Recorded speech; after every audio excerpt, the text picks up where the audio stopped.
going on, everybody? We are back on the Bleacher Brothers Sports Network. I'm your host, Tobey Schulman here. Having a bit of trouble on the radio getting connected to 102.9 The Game, but regardless, we are live on all of our streaming platforms. We've got a jam-packed show for you guys today. Hour one, we're going to be getting into some of our Bleacher bets, some FAU Baseball probably. If we can't get to that, we'll get towards the end. And then we got Luch on Ice for our hockey stuff. Hour two, we got Chef Tom coming on to talk about golf, talking the PGA Championship from last weekend, and talking about the Charles Schwab as well. Then we got NBA playoffs, MLB, and in college baseball, there's a lot of conference tournaments that are heating up, and lots happened. So we got to talk about it, but getting right into it here, we're going to be going into our Bleacher Bet segment. We've got a lot of sports to bet on tonight. If you are a gambler, please gamble responsibly. 1-800-GAMBLER if you have a gambling problem. Must be 21 or older to gamble on all of our sports books with all of our great advertisements and great little deals you could get on various sports books. But getting into it, I think it's only right to talk about the Western Conference Finals tonight, and it's the Timberwolves and the Mavs. Definitely going to be a series to watch. Kyrie, Luka versus Ant Edwards, and Cat and Rudy Gobert. This is what we've all been waiting for, and I know it sucks not having the Thunder to watch. I would love to watch the Thunder personally over this Mavericks team, but this is undoubtedly going to be a great series. Two powerhouse teams in the Western Conference. In my opinion, whoever wins this series is going to win the NBA Finals. So let's just get into some bets here. I mean, I like the Timberwolves on the spread tonight, -4.5. After the win that they pulled off in Game 7 in Denver, I just think this is a different team. I think they really just are better than this Mavericks team, and I don't think Kyrie's a good enough defender to stop Anthony Edwards. Whether or not they go to doubling Anthony Edwards like Denver did, that's probably going to be the motive for them there. But I think, Anthony Edwards is used to that by now. He's going to be able to find Rudy and Cat and even Jaden McDaniels. Expect him to be a big player in this game as well. Naz Reid especially. He's so great off the bench for them. The depth is just going to be a problem, in my opinion, for this Mavs team, who has a good amount of depth in their own, but I still think they're going to get it done. And to me, -4.5, that's not that many points for them to cover, especially when you look at what they did in Game 7. The under is also something that I would play tonight. 206.5, that's definitely on the lower end to me. I never really mess with over-unders when it comes to NBA, but for this game, I mean, the trends are just there. The under 7-0 in the Mavericks' last 7 playoff games as an underdog. The under is also 5-0 in the last 5 Mavericks game, playing on 3 days of rest or more. So when they come out after a few days, they seem to come out a little bit flat. The under is also 4-0 in the Timberwolves' last 4 versus a team with a winning record, just straight up winning record. So I like the under here. There's a lot of trends. If you go to BleacherBrothers.com, you'll see all these trends. You can check on all of them. Go back, 10 games, even longer from the season. So great way to plug in some of your bets there, to do some research and to come out with some good picks. But I really like the under in this game, and Timberwolves -4.5. I don't think the spread is the greatest of all bets, but if you want, to have fun watching this game, bet Minnesota -4.5. Could definitely see the Mavs covering, though. -4.5. It's not that many points. It's also very, very likely that the Mavs cover that. So if you're not feeling any of the spread picks, money line picks, pick, the under 206.5. That could very well hit. If these teams come out flat from last series, that's very likely to happen. So that's what I like for the NBA Western Conference Finals in Game 1 there. Player props, Jaden McDaniels over in points is a great bet, in my opinion. That guy's just been such a huge spark for them. Anthony Edwards, always, if you want, again, to have fun watching the game, bet an Anthony Edwards player prop, because that's just kind of a go-to at this point for a lot of NBA bettors. And then, if you want to get a little crazy, you could bet on something, cat threes. I don't know. I don't really touch NBA player props at this point in the season. Someone random will step up in every game, it seems like. And if not, I mean, the lines are so carefully crafted on these superstars over unders that I feel like it's too hard to even predict at this point. But we're going to talk about the Eastern Conference Finals for the Panthers and the Rangers out of the NHL. We're going to talk about it more when Luch comes on, and I'm going to get his picks for you guys. But for me, I mean, I like the Rangers here. Might be a little bit of New York bias from me, but I really like the Rangers to take this series. They play great against Atlantic teams, and I don't see that being any different in this series. Florida is 4-0 in their last conference games. So the last conference finals games, I should say. And New York is 0-4, but that's got to change. That's got to flip this year. And I think New York comes out firing, and I think they come out and take this game. I don't know if I like the puck line, but the money line is good enough for me. So Rangers money line, I'm going to be rooting for the Rangers tonight, and I'm sure Luch is going to be as well. And then that takes us into the MLB. There is some action going on right now, and Steven will definitely fill us in on that towards the end of the hour. But what I see a lot of good games here. I see a pretty big slate still, even though there are some games that are going on right now. Getting into some of those MLB games, Pirates and Giants, this is going to be a great series, especially because you got Jared Jones on the mound versus Blake Snell. That's going to be a must watch. If you want a game to watch in like 30 minutes, go for that. Jared Jones, a blossoming ace among multiple aces in this Pirates rotation. Blake Snell coming back from injury. He looks to bring down what his ERA is at right now, which I believe it's in the 11s. So he had a great rehab. I don't know for sure if this is his first start back, but he is definitely looking to get back on the right track after injury.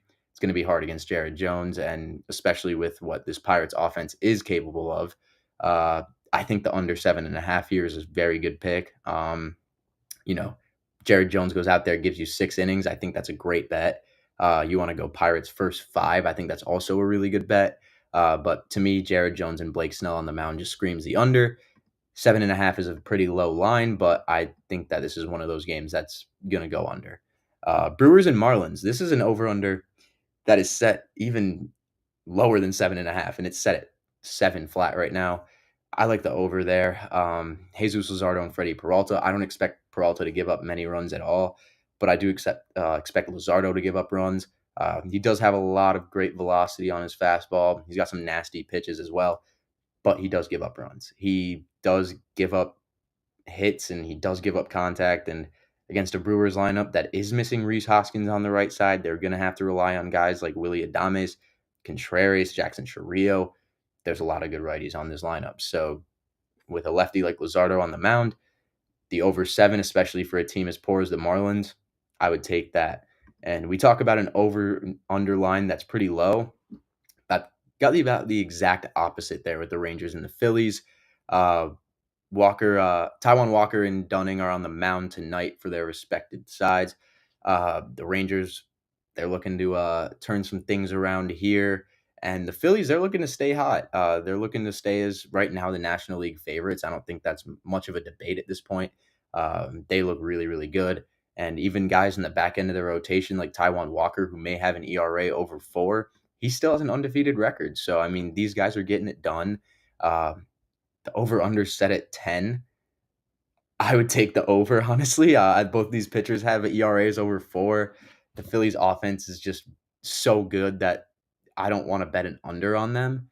And even the Rangers' offense, they still have those pieces from the World Series. Evan Carter, Corey Seager, Marcus Semien.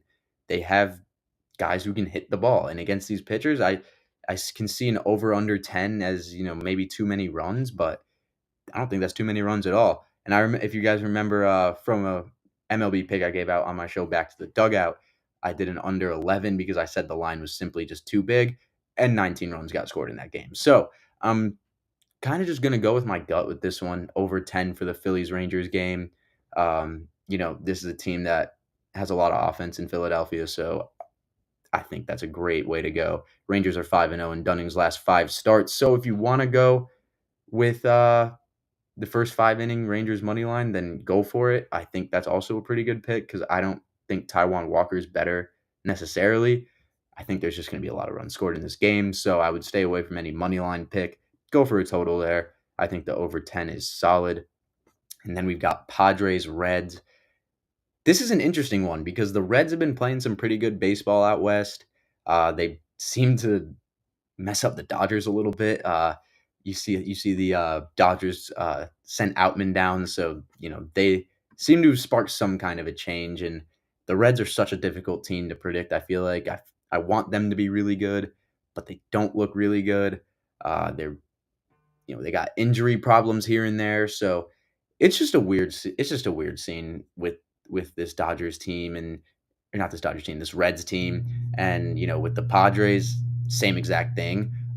They do have Michael King on the mound tonight, so I'm gonna lean towards Padres money line. But if you're asking me if this is a pick that I'm really confident in, I'm honestly not too confident in this one.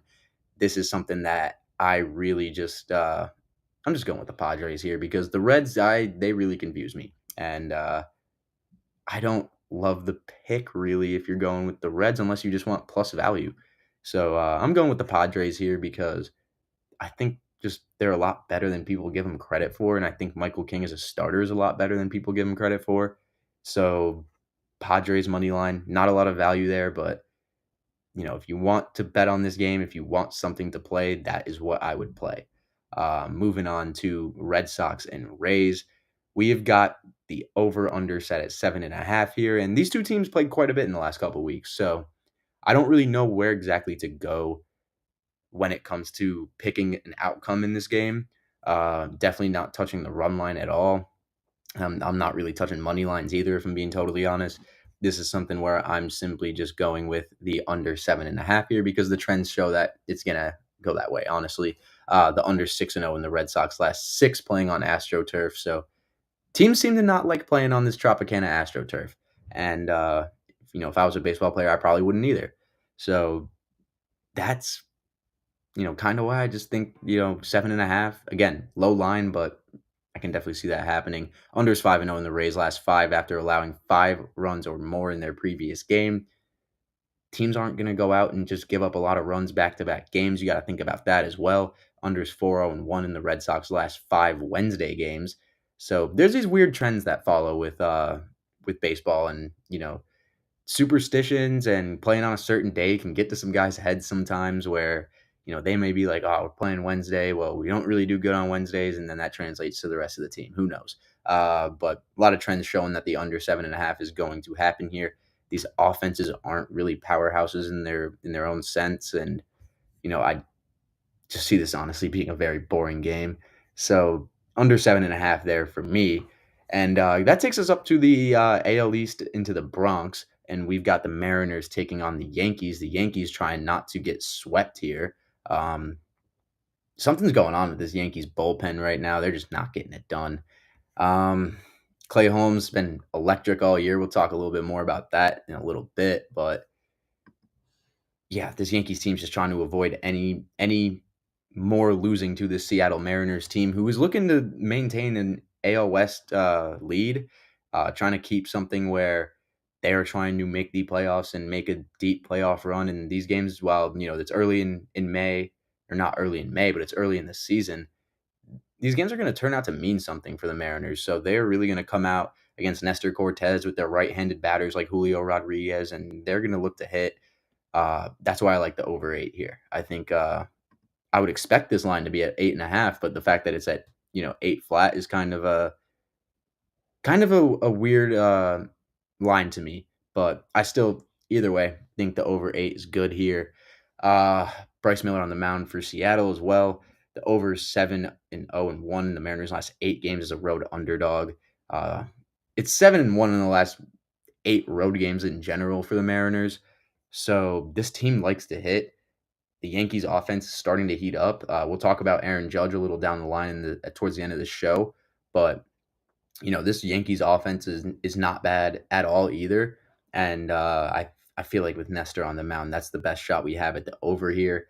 It's not Luis Gil striking out 14 guys. It's not Clark Schmidt going an insane career outing of 8 innings pitched. It's Nestor Cortez. You know what you're going to get with him. You're going to get some junk, and if he's not locating his fastball, you're going to get some runs. So that's for me. The over 8 is a great pick there.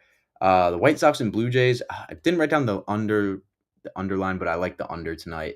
The under 6-0 in Bassett's last 6 Wednesday starts.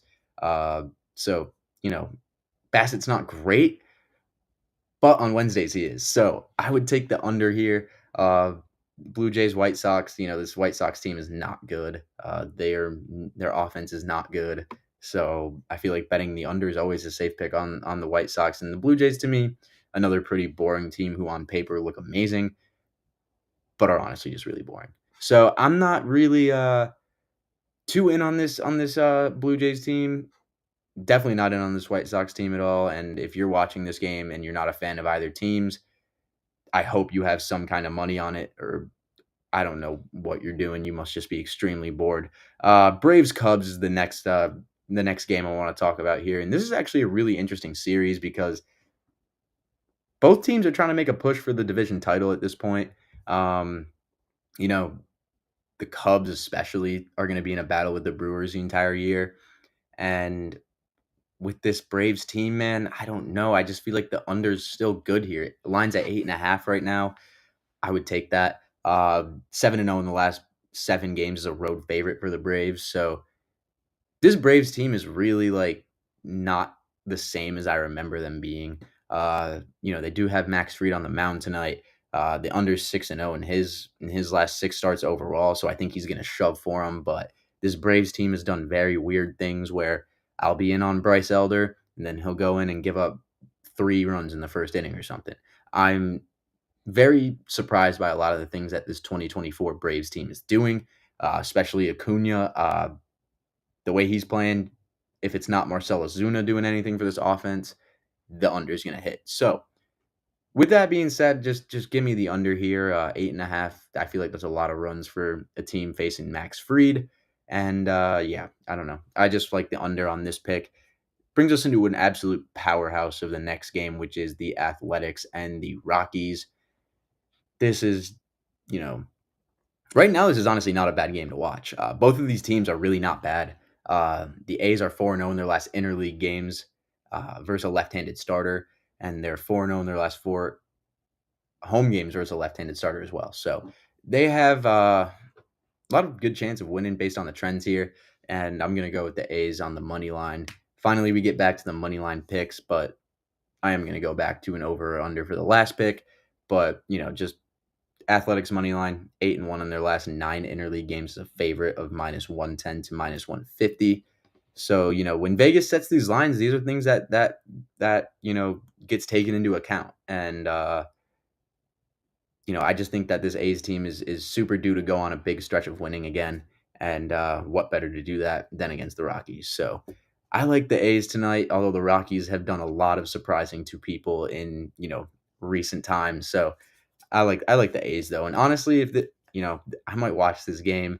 There is a lot of great sports on tonight, but this is definitely something that I would keep an eye on. If you are a baseball fan, these two teams won't make playoff pushes, but you know they could change the standings up if they do win games. So brings us into the last game tonight, which has been a very interesting series so far. It's the rubber match for the Diamondbacks and the Dodgers. Over under set at 8, and I believe the Dodgers last time I checked were like a -250 favorite or something. Uh, I like the over here. Even though Glass now is starting, I do think the over is going to hit. It's 5-0 in his last home starts, so I think that's pretty solid bet. Honestly, I mean, now that I'm saying that, I don't know. Glasnow's great. He's one of the best pitchers in baseball right now. So over under 8, you make the call there.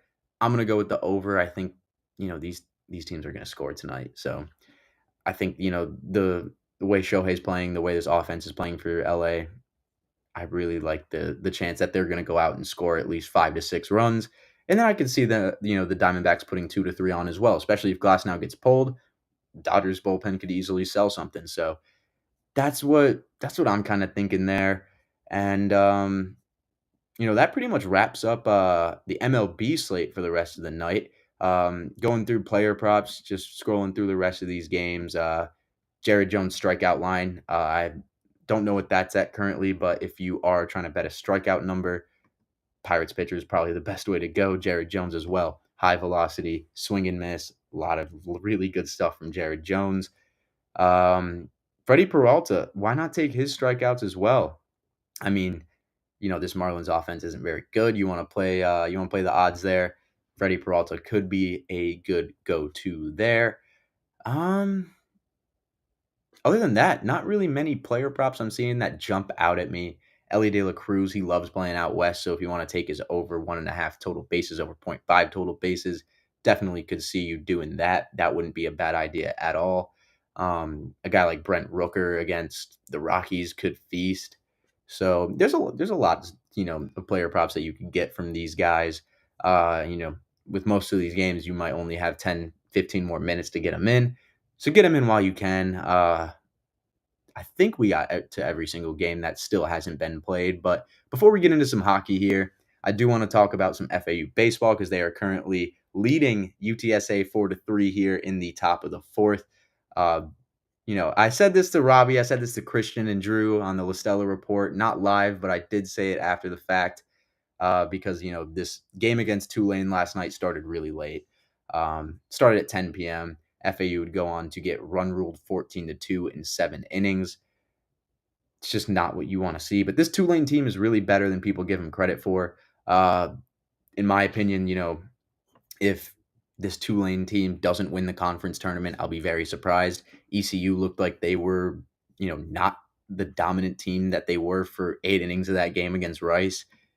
They went on to win that game, obviously, but by big numbers. But it took till the 8th inning for them to get something, and that to me, with this Tulane team that came out and just instantly dominated, I really like what they got. Chandler Welch, he dealt against FAU. I mean, he struck out 10, and I believe 15 of the 21 outs that were recorded by the Tulane pitching staff were strikeouts.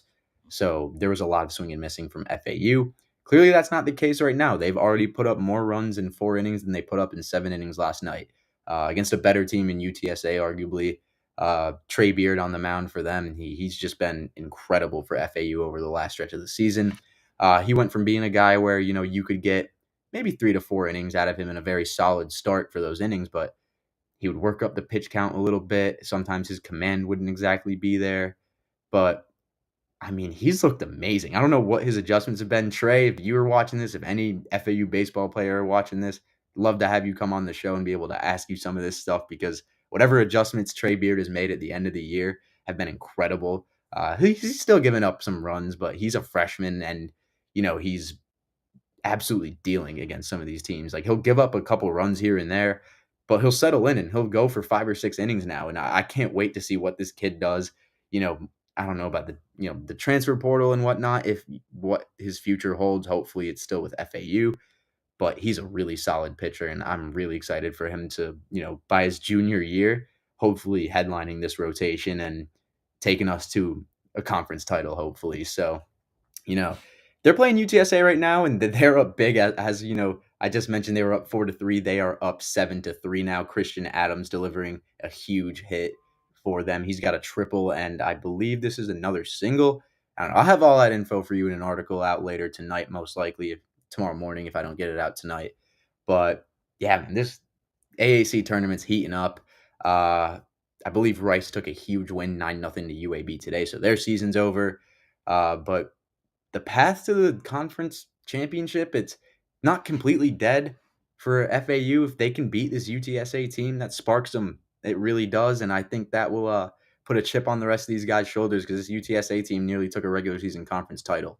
But looking at the run rule loss and man, I don't like to talk about the run rules at all, but they just really look defeated in the first, which you start late at 10 p.m. That's going to happen, I guess. You're going to be exhausted. You're not really going to be in the right space mentally. And as soon as CJ Williams just started getting hit, I think that was what happened. I don't think the team was on the same page the whole rest of the night. And I think it was just a matter of flushing that loss and getting back to it with your back against the wall. And that's exactly what they're doing right now. Up 7-3. They, UTSA got out of that inning on a double play. So, this is going to be a tight game. The score is not going to end 7-3. There's going to be more runs scored in this game for sure. But the fact that FAU is going out there and they're getting 7 runs already, that's awesome. I think that is just absolutely an awesome sign for them because it proves that they still have fight in them. That's something they've been proven all year. Even when they do get run ruled by a team like FGCU, they still put up 18 runs. So I don't see this FAU team being able to pull out a conference title. I just think they're too depleted injury-wise at this point. The depth in the pitching staff really, really worries me for a long-term postseason run. But they might be able to take a game or two in this conference tournament. And, that to me is a win the way this end of the season went. It's been really tough. It's been a really mentally just, like I keep saying, depleting, but that's what it is. It's just kind of mental torment, I feel like, for these guys because they're just not playing the best baseballs from time to time, and then they'll come out and they'll play a team really tight like UTSA. So it's just been up and down for them, and if they could scrape together a couple wins in this conference tournament, that would be huge for them. But I think we're going to take a quick break here in the middle of this hour, and afterwards we are going to get our guy Luch on for some NHL talk, because I really want to talk about these conference finals series. Having a lot of fun watching hockey this year. Hopefully you guys are too. We're going to get into some hockey stuff when we come back here on the Bleacher Brothers Sports Network. Right now, our country feels divided, but there's a place where people are coming together. I gotta tell you, I was nervous to talk to someone so different than me. Me too, but I'm glad we are. Love Has No Labels and One Small Step are helping people with different political views, beliefs, and life experiences come together through conversation, and it feels good. Wow, your story is so... Interesting? Yeah. When people actually sit down, talk, and listen to one another, they can break down boundaries and connect as human beings. At lovehasnolabels.com/onesmallstep, you can listen to amazing, life-changing conversations and find simple tools to start a conversation of your own. I know one thing. This conversation gives me hope. It gives me a lot of hope too. Take a step toward bringing our country and your community together by having the courage to start a conversation at lovehasnolabels.com/onesmallstep. A message from StoryCorps, Love Has No Labels, and the Ad Council. People do some pretty cool things in their 40s and 50s. Why should saving for retirement be any different? I mean, they go back to college, learn new instruments, start skateboarding. Whoa! Okay, maybe that one's not for everybody, but saving for retirement is. With aceyourretirement.org, you can get on track with your retirement savings no matter your age. Just have a 3-minute chat with Avo, the friendly digital retirement coach from AARP. You'll get personalized recommendations based on your input that are easy to understand and work with your lifestyle. It's quick, easy, and free. Plus, it's sponsored by AARP, so you know they got your back. Woo-hoo! Gnarly move, Dad. Thanks, sweetie. So wherever you are in your retirement savings journey, head to aceyourretirement.org and start chatting with Avo today. That's aceyourretirement.org. A message from AARP and the Ad Council. This is the story of a very special woman. Hello out there, we're on the air. It's hockey night tonight.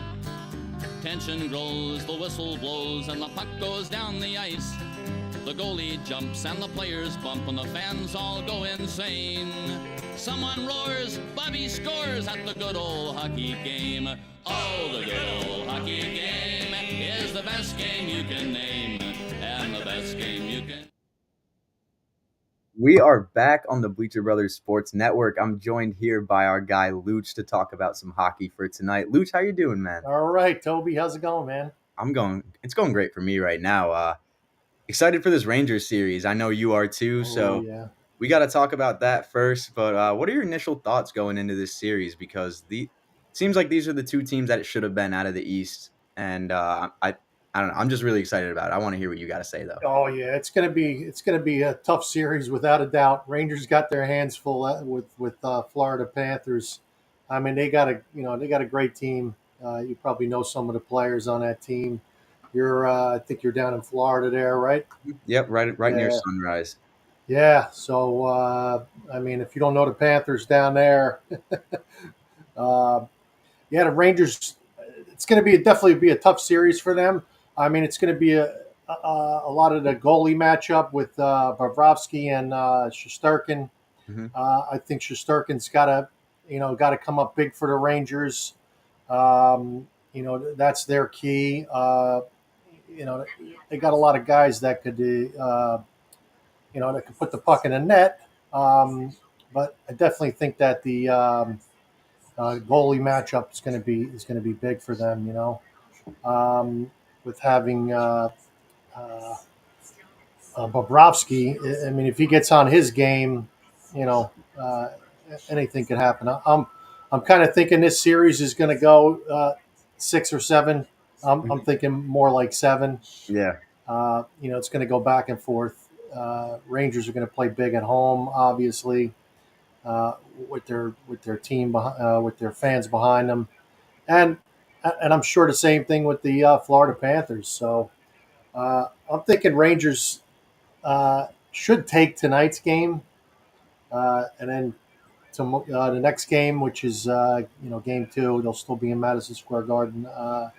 It's possible that um, Florida could take that game, and it's going to go back and forth. So it's definitely going to be a fun series to watch. Rangers are more of a speed team, finesse team, and then you have something's going on here. Oh, the radio! I got the radio going in the background here. Sorry about that. Oh, we actually just got it connected a couple minutes ago, so didn't even realize that. Yeah, so like I was saying with the Rangers, they got more of a speed and a finesse team, where the Florida Panthers are more they got some toughness, they got some grit, with Kachuk. So that's going to be a challenge for the Rangers if they can keep it kind of low key on that end. They'll be all right. They got to win the 2 at home, though. I think. Yeah. I see them maybe coming away tonight. The next game, I'm not too sure about. So we'll see. That's going to be a 7-game series without a doubt. Yeah, I totally agree. I feel like this is going back and forth, like you've been saying. Do you think the physicality just from Florida is going to be too much for the Rangers to handle, towards the end of this series? I mean, they've already played so much hockey in this playoffs. Right. Playing a physical team like the Panthers, I mean, that's going to be tough.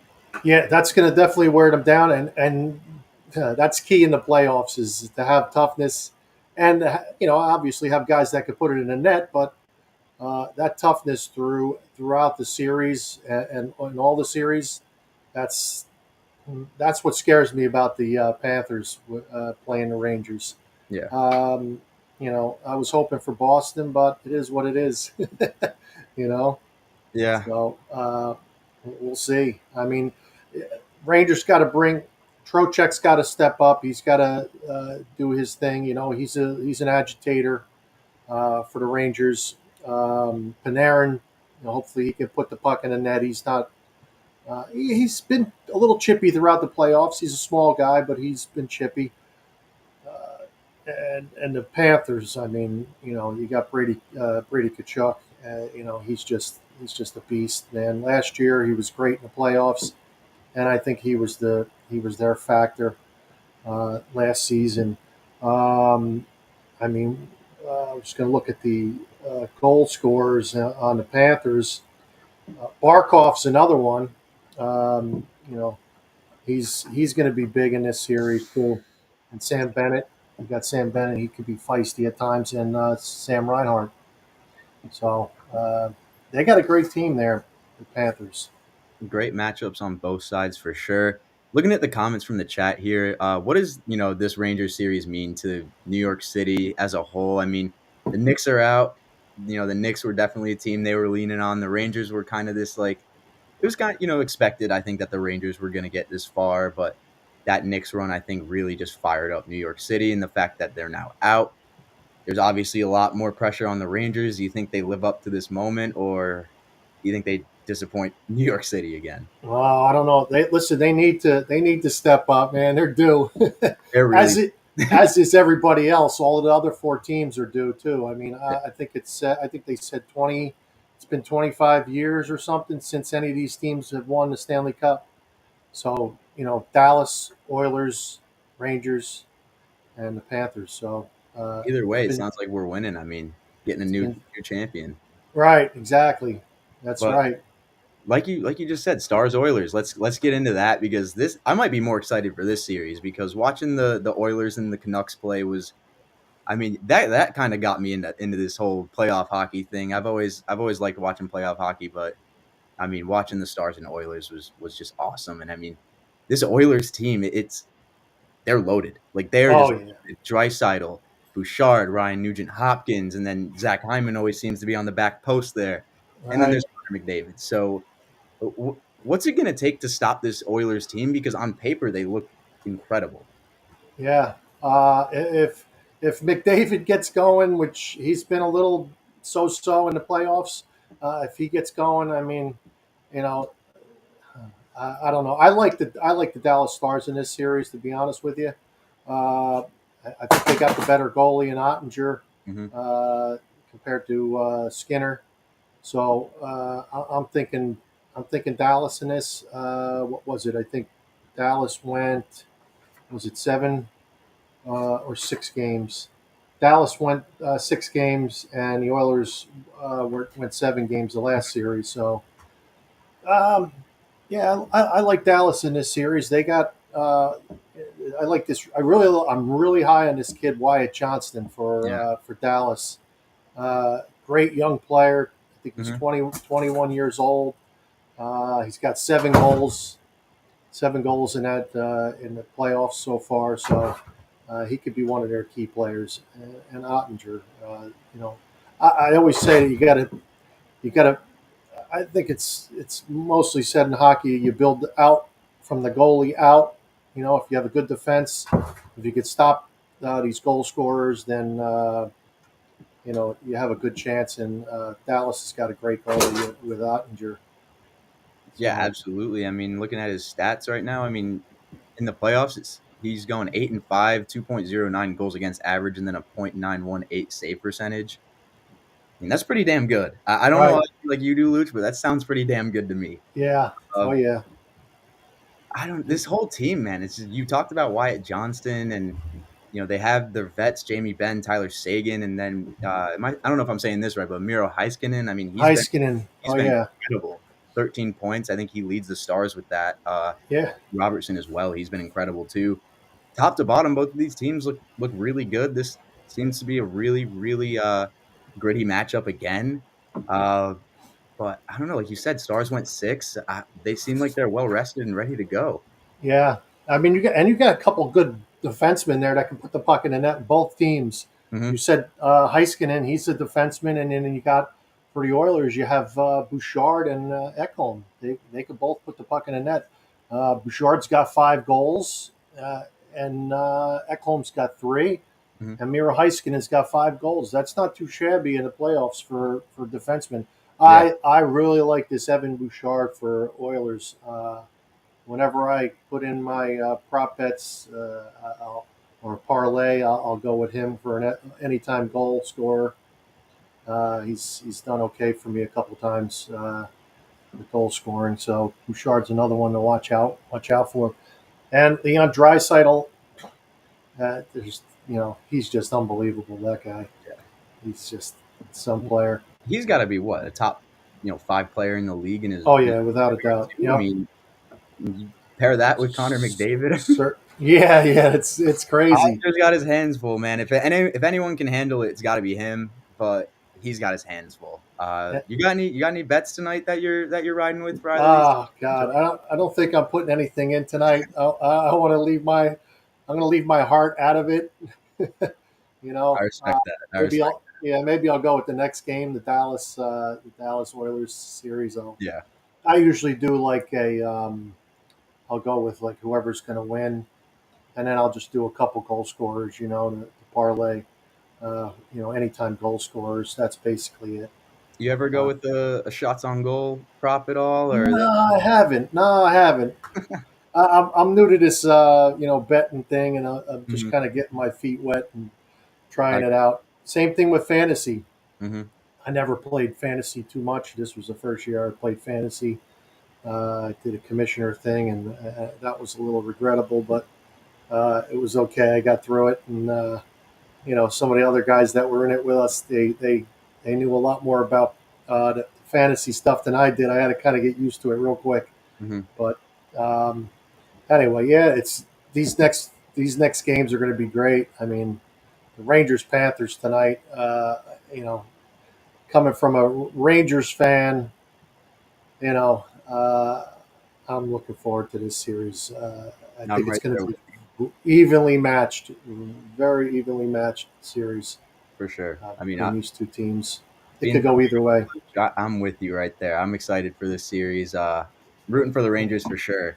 All Uh, right. was there a trade that happened yesterday? I saw something, a Predators trade or Yeah.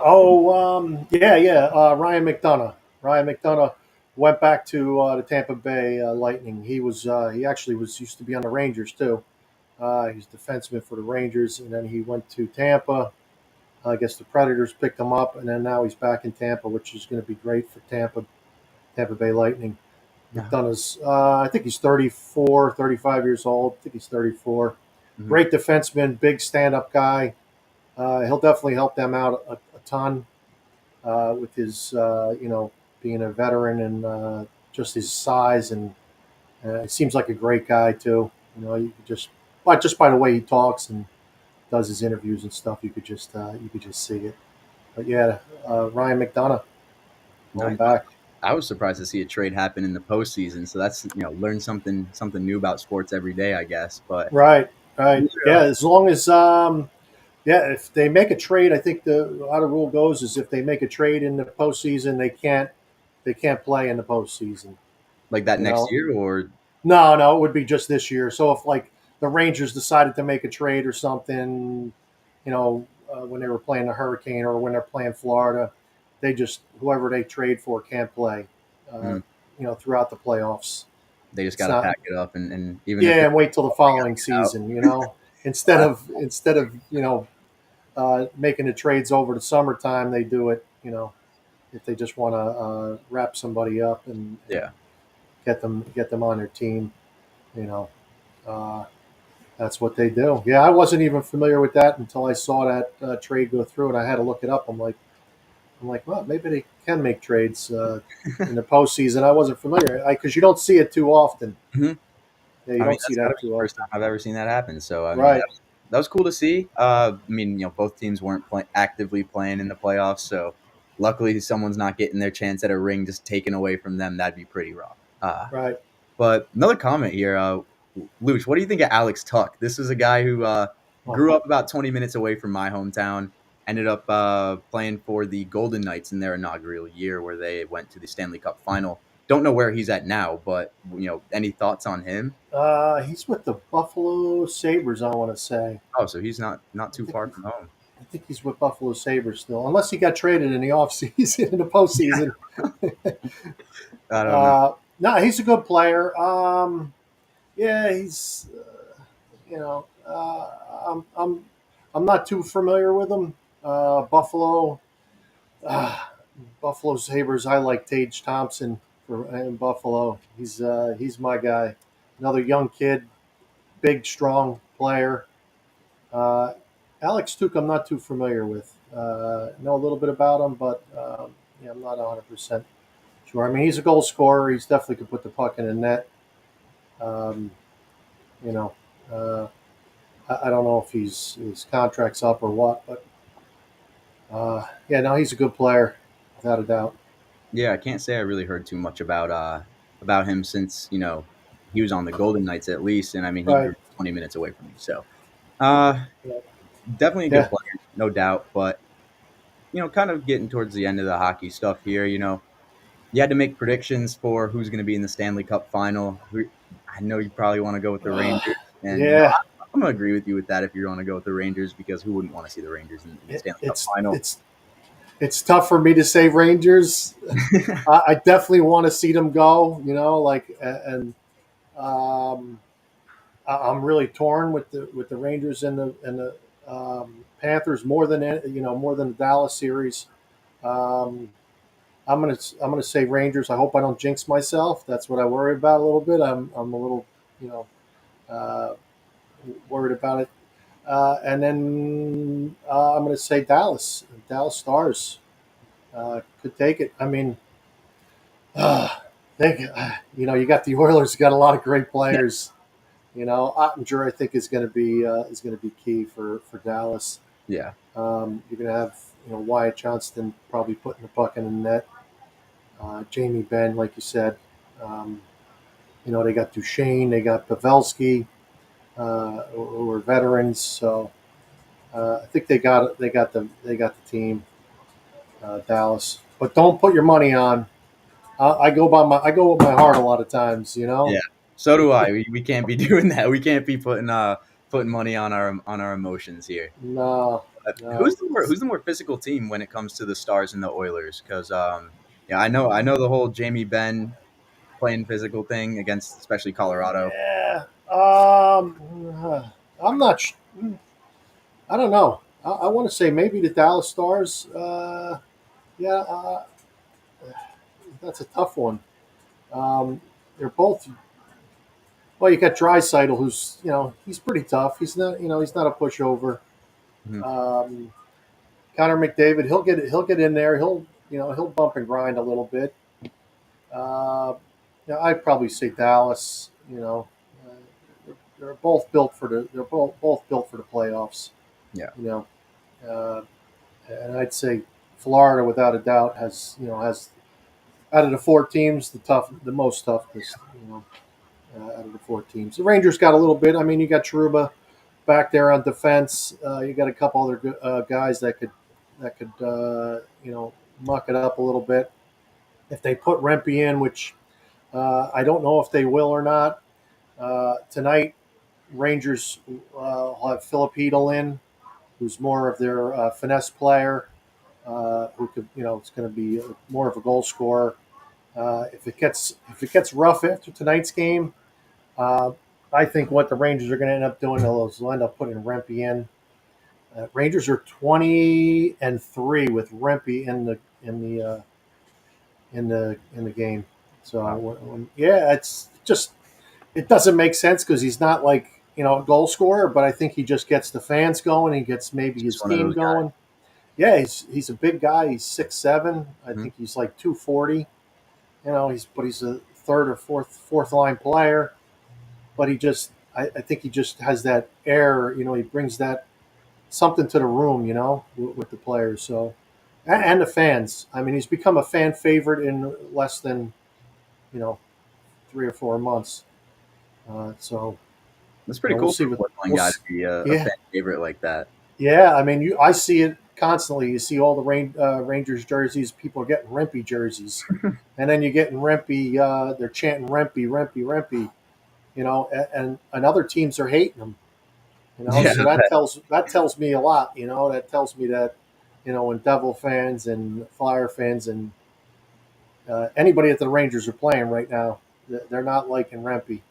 Yeah. So he's definitely got a little bit of learning to do as far as his checks go and timing for his fighting and stuff like that. Because he's a big body, he's a presence, and they're keeping an eye on him. They when he's out there, the refs are definitely noticing him out there. Yeah, for sure. I mean, not only for his size, but he likes to throw checks and he likes to throw fists. So we'll see if they bring him in. If Kachuk gets out of hand, who knows? Rangers might throw Rempe in just to. I'd love that. Yeah. That. We'll see what happens. That was the joy of watching hockey back in the day. Was the fighting. It's calmed down a lot, and I think it needs to, and just have that fighting when it's really necessary. I don't know if it's ever really necessary, but I think it's part of the sport of hockey. It brings a little excitement as long as guys aren't getting hurt too bad. Mm-hmm. You got to keep that in there. It's a fast sport. Listen. In the playoffs, this is when everybody, when people become hockey fans, this is when you get, you start watching a couple games and then it kind of grabs you and you get hooked. That's exactly what happened to me. I saw these, fast-paced moving. I mean, all the goal scoring and regular season, it's definitely dimmed down a little bit. That's the same with any sport. Right. But you elevate it to the high levels of playoff hockey, and I mean, I don't think there's anything like it. And I've never been like a big hockey fan in general. Right. But it's so much fun to watch, and it really is. The fighting, like you said, it's part of it. I don't think you can take that away. I think, in just, with the refs in general, I feel like the refs really don't poorly affect games ever. I mean, you can correct me if I'm wrong about that, but I feel like hockey's great in that sense as well. I think the unwritten rules and everything are one of the more well-respected things in unwritten rules among all other sports. Right. But I think it's great. Yeah. I mean, if you think – what's that? Do they do MVPs for the conference finals? Yes, they do. You got any predictions for that? MVPs. Let me see. I mean, you're looking at probably for Florida, maybe Barkov. He's a great player. I think he's going to be right up there for Florida. I like Wyatt Johnston for Dallas. For Oilers, probably maybe Zach Hyman, and for the Rangers, I don't know. We'll see. Maybe Trocheck. Trocheck will come out as a favorite, or Shesterkin. If Shesterkin comes up big, could be Shesterkin. Mm-hmm. So For sure. yeah, Shesterkin, Ottinger, those are going to be guys that are the X factors at the end of the day. All comes down to the goalies, doesn't it? I mean, yep, you can You score got all it. you want, but your goalies aren't stopping the puck. It's going to be tough. So, yep. Luch, thank you so much, man, for coming on. Speaking of some hockey, we have some coaching hiring. Sheldon Keefe is going to go be the next coach for the Devils. Yep, you got it. Yep, I saw that. That was announced today, I think. Any thoughts? Did you like the little hockey song I put on, Luch? Yeah, I like that. That was pretty good, man. I was impressed with that. That's the first. I think that's the first time I've ever heard that song too. I'm gonna have to get the. I'm gonna have to get that from you, man. I like that song. That was good. Steven's been good on the music, Nice. but Yeah. That should help them. Yeah, they got rid of Lindy Ruff. The Devils. Devils are going to have to make some changes, a few more changes to get up there and at the Rangers. You know, I always like those games: Rangers Devils, Rangers Flyers, and Rangers Islanders. Those are the rivalries here. Rangers Devils are great rivalries. They've always been, probably always will be. I was hoping that the Devils were going to be a little bit better this year, only because I like when they play together, so or against each other. They did beat the Rangers, I think, a couple times in the preseason. It got me nervous a little bit. I says, "Oh man, the Devils are going to be good," but they went south pretty quick, and I'm okay with that for right now. As long as the Rangers are in there, it's been a while. 1994. wow. So yeah, so we need another cup, hopefully. Hopefully we get one with this one. Yeah, we shall see. But I think that's all we got for hockey. I'm going to try and get a little Luker score update in here before we head to our 7 p.m. break. But Luch, again, thank you for coming on and talking about these series with us. Yep. I'm really excited, and I can't wait to watch both these games. All right, Tobey. Thanks, Tobey. No problem. Have a good one. All right, you too. Steven, what are the scores? All right, you guys, we have finals. We have a couple finals in MLB today. The Cardinals beat the Orioles 3-1. The Twins beat the Washington Nationals 3-2. The Cleveland Guardians beat the Mets 6-3. The Cardinals won again. They had another game. They played a doubleheader today, so that 3-1 game was a resumption of a 6-inning game from last night because of the weather. So the second game was the Cardinals win 5-4. So the Cardinals won both their games today. The Angels beat the Astros 2-1. The Royals beat the Tigers 8-3. Right now in Pittsburgh, bottom of the first. It's going to be top of the second soon. The Pirates and Giants are scoreless 0-0. And Miami, the Marlins are up 1-0 right now in the top of the second. The Texas Rangers are up 1-0 against the Philadelphia Phillies right now. Tie game in Cincinnati with the Reds and Padres in the top of the second. 1-1 that game is. The Red Sox and Tampa Bay Rays are at 0-0 in the bottom of the first. Coming up in MLB, we have the Seattle Mariners and the New York Yankees, the Chicago White Sox and the Toronto Blue Jays, the Atlanta Braves and the Chicago Cubs, Colorado Rockies and Oakland A's. The nightcap game is the Arizona Diamondbacks and the Los Angeles Dodgers. And in hockey, as mentioned earlier, the Florida Panthers and the New York Rangers will be coming up shortly. And that's your guys' sports update. And we'll go to a commercial right now. Coming up after the commercial is Tobey and Chef Tom with some golf. Adopt US Kids presents What to Expect When You're Expecting. What to Expect When You're Expecting. a teenager. Learning the lingo. Today I'm going to help parents translate teen slang. Now, when a teen says something is on fleek, it's exactly like saying, that's rad. It simply means that something is awesome or cool. Another one is totes. It's exactly like saying, totally, just shorter. As in, I totes love going to the mall with Becca. Another word you might hear is jelly. Jelly is a shorter, better way to say jealous. As in, Chloe, I am like so jelly of your unicorn phone case. You don't have to speak teen to be a perfect parent. Thousands of teens in foster care will think you're, rad just the same. To learn more, visit adoptuskids.org. A public service announcement brought to you by the U.S. Department of Health and Human Services, Adopt U.S. Kids, and the Ad Council. This is the story of a very special woman. In a matter of seconds, she turned herself into a great mathematician or an entrepreneur. Her knowledge was limitless and still is. She could also make monsters disappear, especially those that lurked in the shadows under the bed. Once, this woman put back together a teenage girl's broken heart, which had been shattered in 1,000 pieces, just by giving her a bear hug. She masqueraded as a regular person at work, but as a superhero at home. Everyone knows her as Mom. Your hero needs you now, and AARP is here to help. Find the care guides you need to help, complete with tips and resources at aarp.org/caregiving. A public service announcement brought to you by AARP and the Ad Council. Hey, Dad, your prescription will be ready in just a minute. Hey, Dad, your laundry will be ready in just a minute. Dad, your lunch will be ready in just a minute. Hey, honey, why don't you take a minute? When you help care for a loved one, you give them as much time as you can, making sure they're safe and comfortable.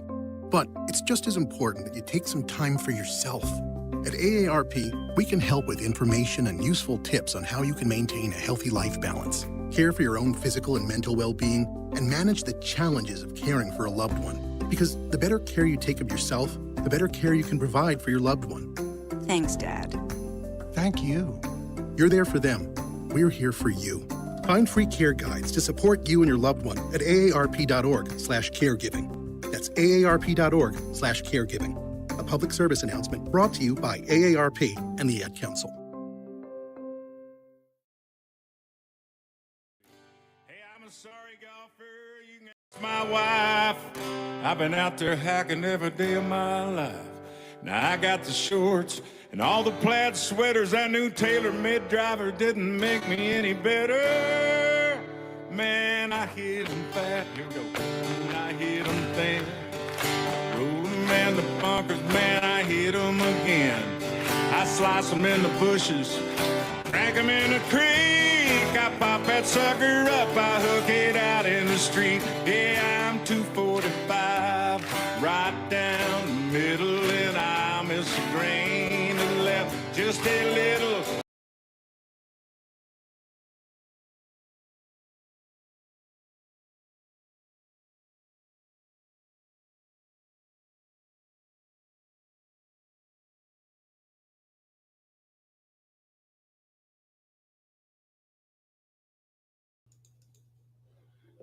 All right, we are back on the Bleacher Brothers Sports Network into the second hour of programming here. I'm your host, Tobey Schulman, joined by Chef Tom. Wow, Tom, how the you? music, man.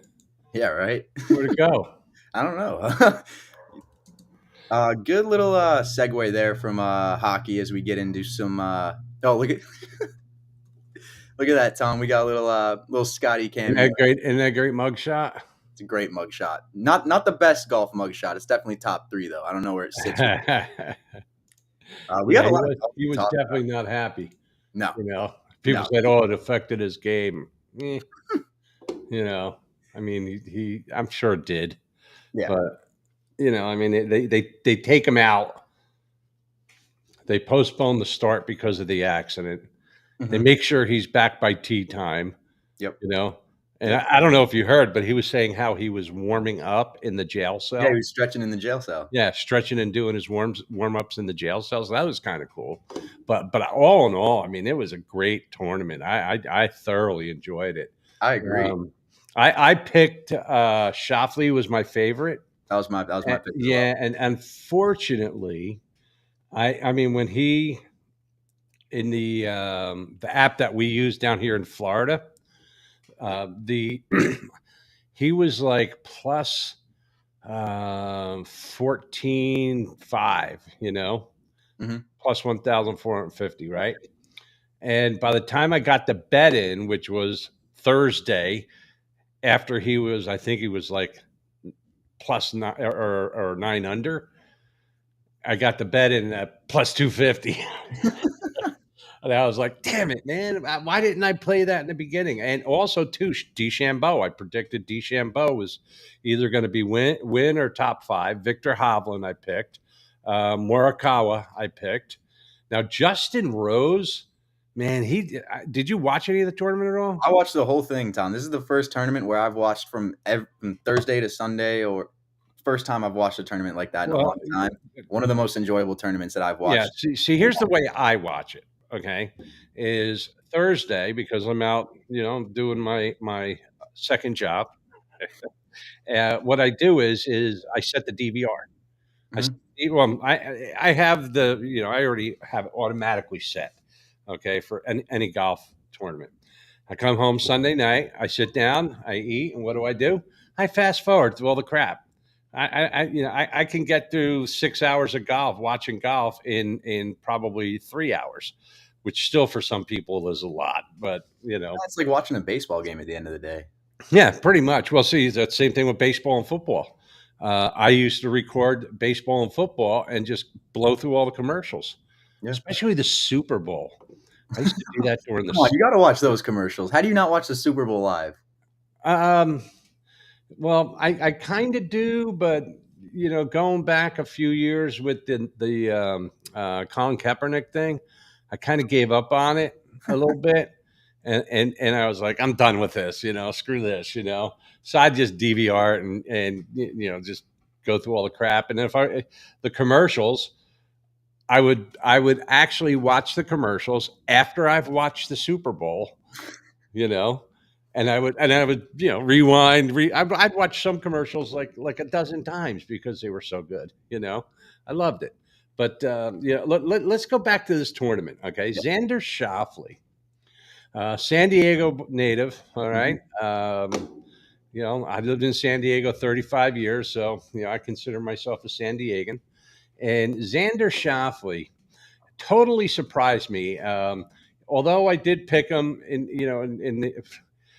the beginning, I did say my only thing is he's not a closer. Yeah. When he comes down the stretch, it's not that he gives up, but he presses, and when you press, you make mistakes. Now, this tournament, I mean, he was breaking records like crazy. Yeah. He almost broke the round record. No, he set he tied the round record, I think 62 on the first day. Let me pull him up real quick. Where is he? There you go. PGA Tour. Now I want to see Keegan Bradley yet. All right, here we go. So, I'm sorry, but Xander Schauffele. Anyway, he just surprised the hell out of me. He was, I'm pretty sure he shot a 62 on the first day. I know he was unconscious that first. Yeah, I mean, he was just on fire. Okay, second day killed it. Third day killed it. Let's see. Okay, here we go. I got it. The Valhalla Golf Course, Schauffele. Click on that. Come on now. Come on, PGA. There we go. Okay. So anyway, he. I don't know why it's not opening up. I'm very disappointed with PGA. Disappointed with a lot about PGA from the past weekend, honestly. Pardon me? Disappointed about the PGA in a lot of ways. Me too. Not just I mean, like how they're only the live guys, for instance, like Bryson, Phil Mickelson, Koepka. I mean, the PGA will let them play. I don't think are they playing the Open though? I mean, there's a handful of Masters. What do you have? You have the PGA Championship. Mhm. You got the Masters. You got the Open. You know, the U.S. Open, and then you have the Open, which you know used to be called the British Open. Okay, so anyway, the Masters, that is it. It's not really a PGA or USGA sanctioned tournament. That is a tournament that is I'm at a loss for words with the name of the course. Oh my God. Come on, help me out here. For the Open or no, the Masters? I mean, I'm 62 years Augusta? old. I get brain farts all the time, Augusta man. National? Augusta. Okay, it's the membership, and they were like, hey, you know, let these guys play. I'm not sure about the U.S. Open. I'll have to look into that. PGA allowed them to play. I just wish that they would merge. I really do. They keep talking about it. They say they did, but nothing's happening. Yeah. And you know the live tournament. Hey, Steven, see if you could pull up like a live clip with like music and you know people. It's almost like Waste Management every time they play. Yeah. Yeah, and then you got a question. Say you again. Have a question. You have a question and say, why is Bryson so disliked on the tour? You know what? I'm not really. I don't know much about that, but I will tell you this: Bryson's his own guy, and he kind of changed golf a couple of years. He didn't change golf, but he changed golf for himself a few years back, where he went to all the same length clubs. Okay, and I kind of understand that because you know, Tobey, you're a golfer. How many times when you're playing and you got a 9-iron and your practice swings are great, and then you go to take a shot and you top it because you kind of went up a little bit. See, but with Bryson, every club is muscle memory. Every shot he takes, excluding his woods and his putter, all the irons are the same height. You know. Hey, thanks, Jeff. Augusta. Ding, ding, ding, ding. But Bryson, I like Bryson. I mean, I anytime they have profile on him, any videos, I always watch him because he's transformed. I mean, he came on the tour. He was like this skinny little kid, you know, and look at him now. I mean, he's out there hitting with Kyle Berkshire. You know, I mean, you've seen those videos. Yeah, no. I mean, he's an animal. He's bombing the ball. Oh yeah, but so's Bryson. Bryson's bombing the balls. Mm-hmm. But Melissa, I really wish that I can answer your question. So you know what? I'm going to write that down on my notes, and when we do the Monday wrap up from the tournament or the Wednesday going into the next tournament, I'll answer your question. How does that sound? All right. So Melissa asks, I got to write this down. Why do people hate Bryson? I'm paraphrasing. You think it's the old hat he used to wear because he looks, you know, he hypes the crowd up a lot right now, and you know the crowd. He seems to be a crowd favorite now, but at least the way I saw it when I was starting to watch Bryson for the first time, you know, when he came out of SMU. Yep. I don't know what that hat's called, but I thought that was like he looked like an absolute tool wearing that. Yeah, I'm glad he got rid of that hat. You know, now he's playing golf where like you know he just feeds off the fans and he's great on social media and everything. And I think it just took that transformation. And like you said, he changed his game. And I feel like people just were able to kind of relate to that more. Yeah. And you know what, like the more successful you get, the more people hate you. Yeah. You know, and that's, yeah. Let's take a look at this clip. Make it full screen, Steven. This is from the Live Tour. But it's awesome.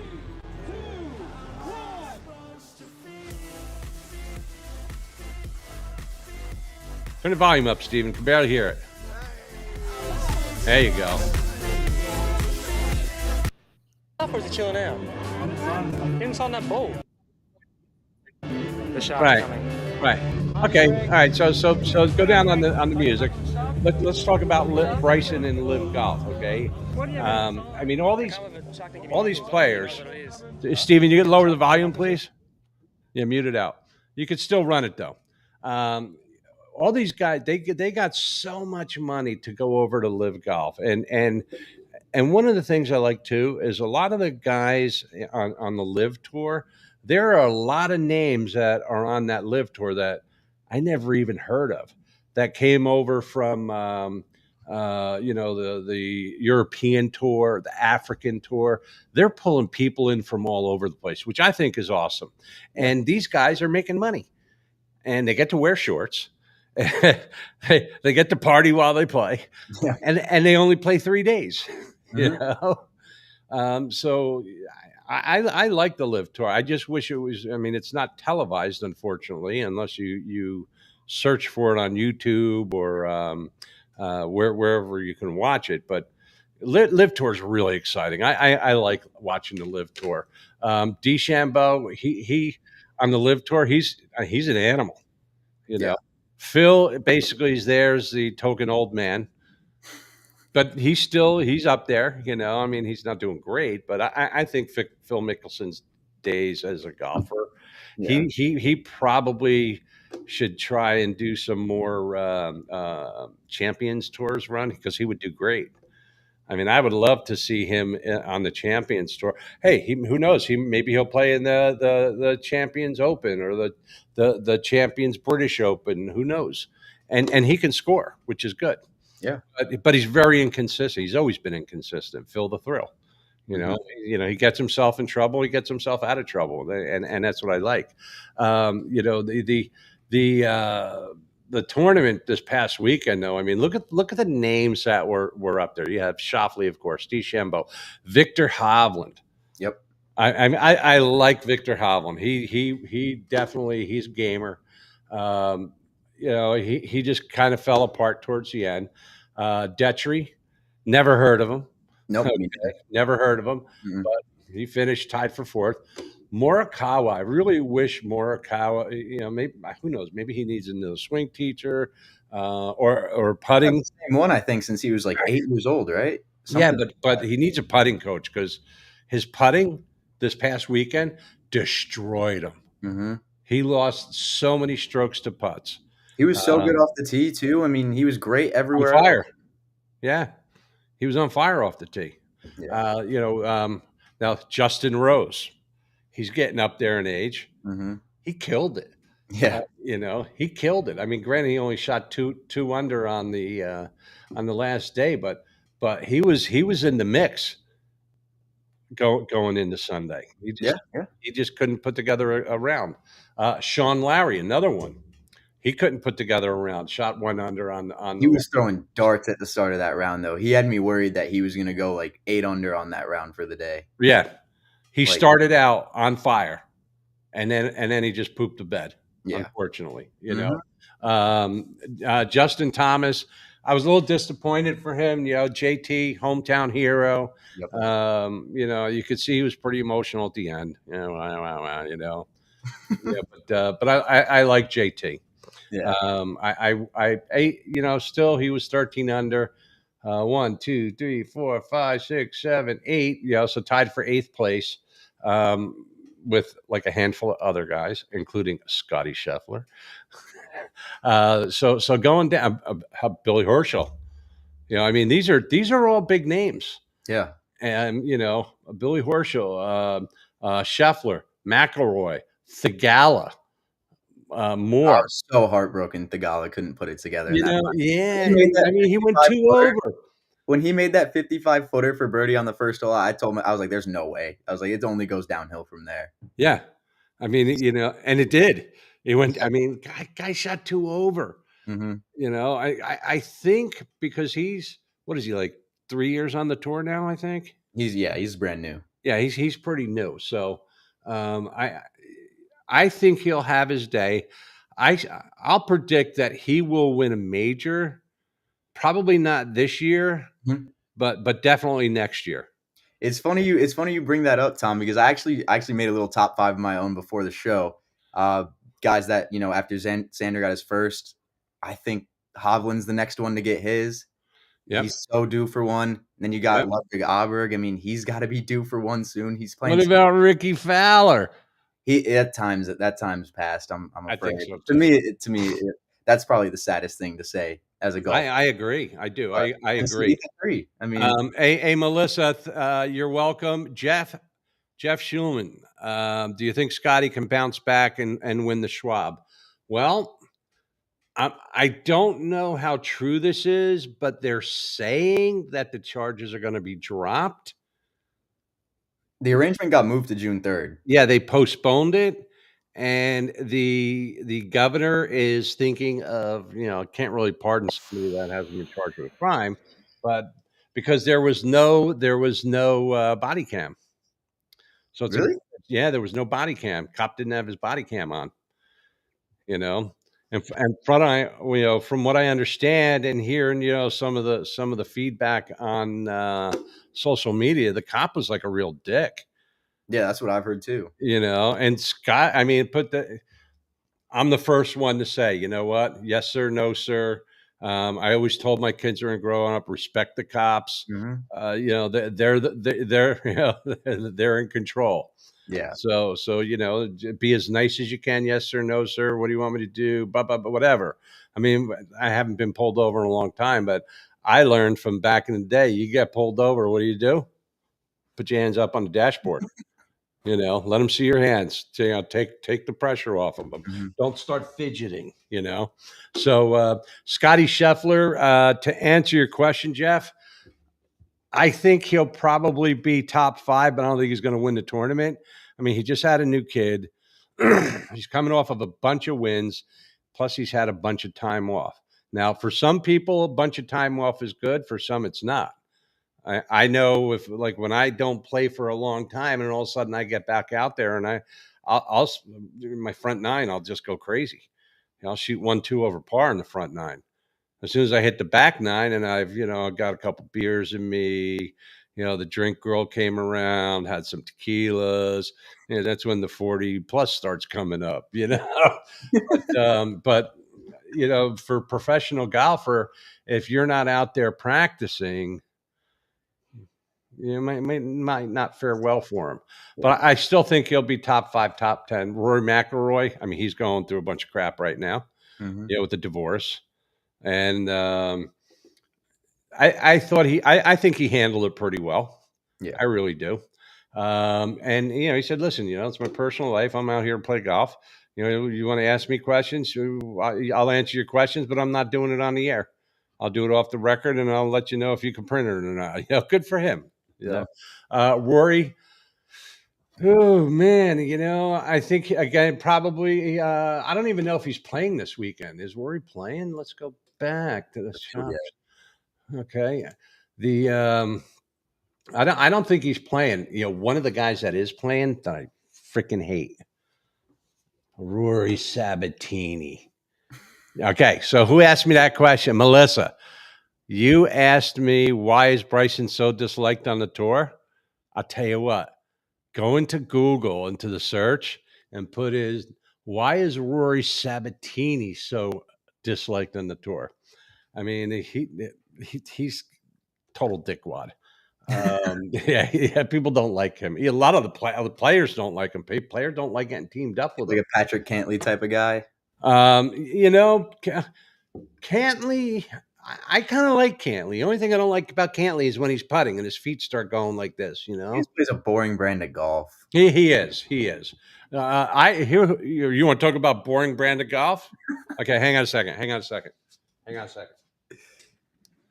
Let's see. Here we go. You got the bag ready. Oh, hang on. I got to be a lefty for this. I got to give you the hint. Okay.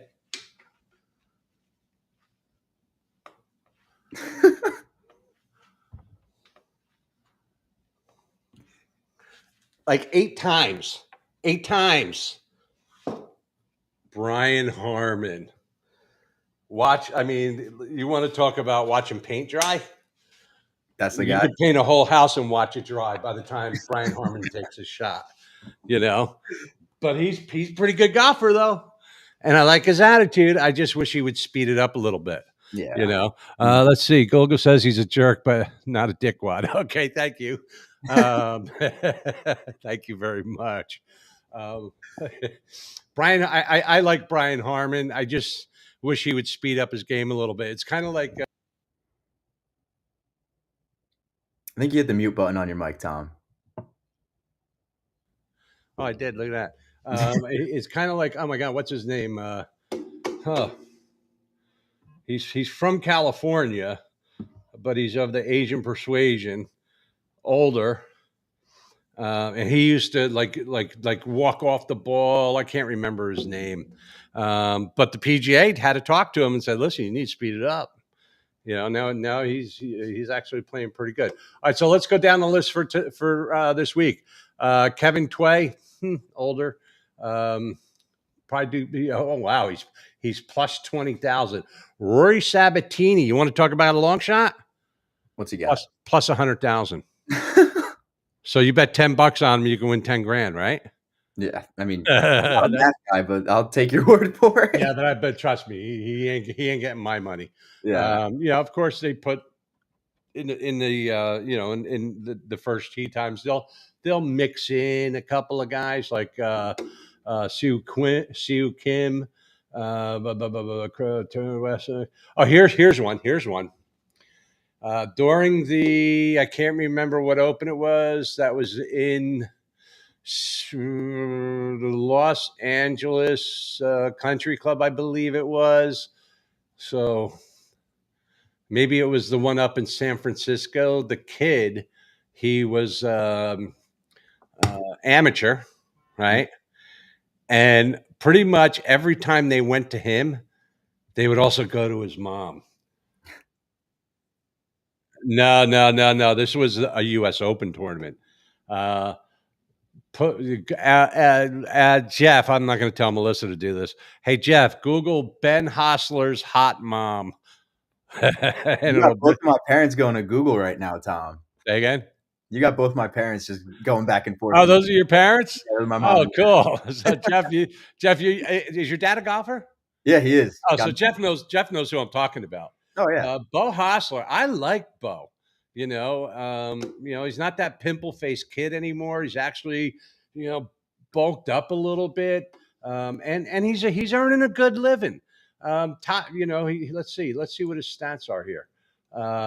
Let's view his profile. So Bo Hostler, he turned pro 2016.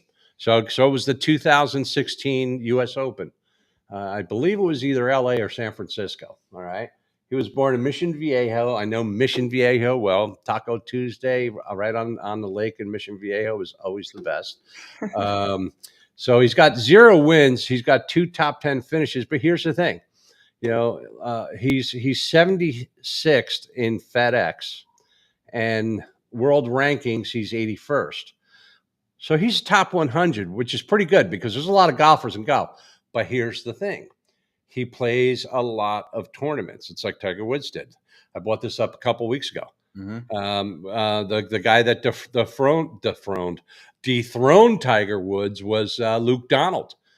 And Luke Donald was number 1 for a few years. And do you know the whole time that Luke Donald was ranked number 1, he never won a tournament. Yeah, he just placed a lot, right? He played a lot. And back then, before the FedEx Cup or the standings and all that, it was based on how much money you made. The world rankings, So Luke Donald, I mean, he did great. Mm-hmm. He played in the PGA this weekend. Sam Ryder, we already talked about. Let's go down the line here. Bowser, Brandon Wu, Ricky Fowler. We talked. Okay, so a lot of these guys in this tournament, some of the big name guys. The only reason why, like Fowler, Kevin Kisner, Zach Johnson, Brian Harmon, Justin Rose, Camilo Villegas, Spider-Man, Luke List, Tony Finau. I'm not going to count him in there. But a lot of the top golfers are not playing in this tournament, So yeah, hey, maybe Ricky might win one.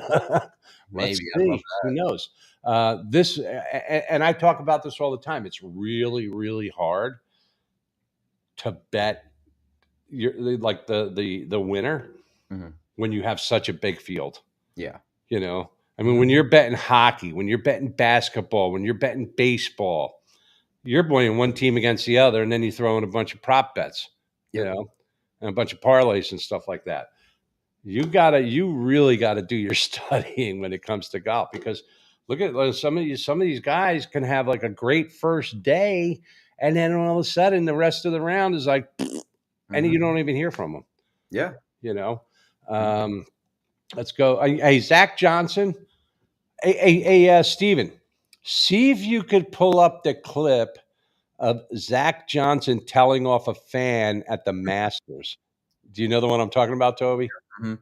Yeah, I don't know if it's beeped or not, but I don't think it's going to Did that at matter. the Waste Management too, right? Someone chirped him for being like a terrible Team USA captain. I can't. I can't. I don't remember that one. I know, but the Masters, he got it pretty bad, and he.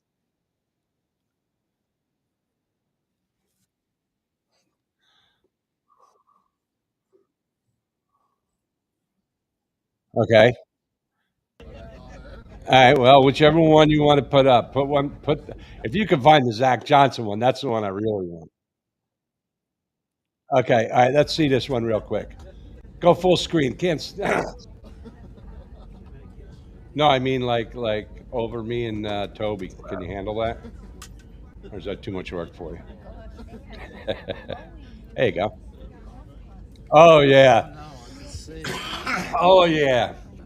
Nothing you can do but just sit and watch. I know. You know what? That's when you pull your phone out, and when you're done, you go into the Delta baggage thing, and you know what they tell you? It's not our problem. You got to talk to TSA. And you talk to TSA, they say it's not our problem. You got to talk to the airline. Sounds like Is this the clip? Okay. Yeah, all right. I'll shut up. Go ahead. Go for it. Put the volume up so we can hear it. So that tap in for triple bogey at the 12th. Oh. That's the greatest. How do you not expect them to cheer though? Like, come on. You know, okay, Steven, pop that off. They're going to you, sir. sarcastically clap. Yeah, Zach. I like Zach Johnson though. You know, I mean, look at a few years back. I mean, Tobey, I don't think you'll remember this, but I know your dad will. When he placed his coin down, okay, and this was in a big tournament. This was not in like a little tournament. It could have been a major or one of the mini majors, they call. But he marked his ball, and when he marked it, it was in a line, so he had to move the mark. And when he set his ball back down, he never moved it back to the original mark. Nobody noticed? Well, people know, of course. You got the PGA at home referees. People calling into the PGA and all that, and right away, man, boom. But hey, you know what? He owned up to it, but that cost him the tournament. That's right. Oh man, yeah, that was bad. I mean, look, Google it when we get off. It was crazy. Tony Finau, he is so due. I would still say put him in top 5, top 10, and maybe even first day leader. Tony Finau or Max Homa. That guy, always the first day leader type of guy, Tony Finau. Yeah. Oh yeah. But then he shits the bed, and that's the end of that. But look at Xander. You put 4 together. You're golden. Max Homa, another one. I'd love to see Max Homa hit a win a tournament. Hey, Steven, can you hear me? Okay. Hey, pull up the clip of Max Homa hitting out of the rough and hitting a fan. I should have called. What tournament was that from? Oh, it was earlier this year, I believe. I remember that happened. Yeah, I like everybody sent. My son sends me these videos constantly, and like the golf cart ones. Mm-hmm. Okay, there's another view, Steven, from the front of it. Like the guy is taking the picture from the front. See if you can find that. But once you get it up, I'll stop talking. Adam Scott has been. He's done. Okay. Yeah, no, that's not it. It's basically the people are on the left side of the screen, so it's a video shot from the front, Steven. And the guy that's actually doing the camera is the one that gets hit, which is the best. Adam Scott, he's done. Hey, great. He's still playing. Good for him, but he's up there in age. I don't think he'll ever win another Another major. Now that's not it. Yeah. Harris English, there's a lot of older guys, and here we go again, Colin Morikawa. And he dropped 21 positions. Yeah, in the last week. So Straka, another name I'd like to see up there. Minwoo Lee. A lot of these guys, I think that was it, Stephen. It shows the front and the back. Okay. But hold on. Let me get through this list here. Oh, no? That's too bad. Sucks for you. Too bad. Kevin Streelman, another good golfer. Usually up there. I like how at this tournament they're kind of spreading the names around. It keeps fans on the property, which is kind of smart. Hadley. Oh, here's one. Keegan Bradley. I like Keegan Bradley. I think he probably maybe late there, probably early 40s. Likes to smoke weed. He's definitely a partier, but he takes his golf seriously, and he's kind of a hothead, but he in his career he's made playing golf $42 million. That's a nice chunk of change. Yeah, not bad. He's done very well. Although I did feel bad a few years back when him and Jimenez got into it in the fairway and almost got into a fist fight during the tournament. Hey, Steven, that's a good one. Pull up Keegan, Keegan, and Jimenez. You know how to spell Jimenez? Jim. Okay. And then just put fight after that.